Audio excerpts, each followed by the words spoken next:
యేసుక్రీస్తు నామంలో బెతస్తా విడుదల పరిచయల తరపున మీకు ప్రేమపూర్వకమైన వందనాలు. ఇది వాక్య విధానము.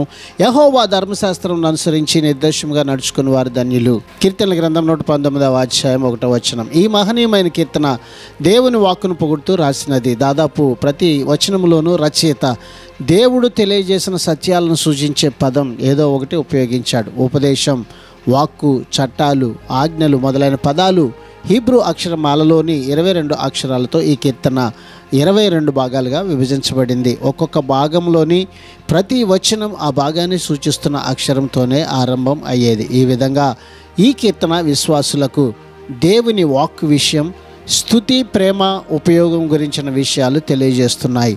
ఈ కీర్తనలో రచయిత దేవుని వాక్కును తన జీవితంలో ఉపయోగించుకున్నట్టుగా మనము కూడా చేయడమే నిజమైన ఆధ్యాత్మిక జీవితానికి మార్గము. ప్రార్థన.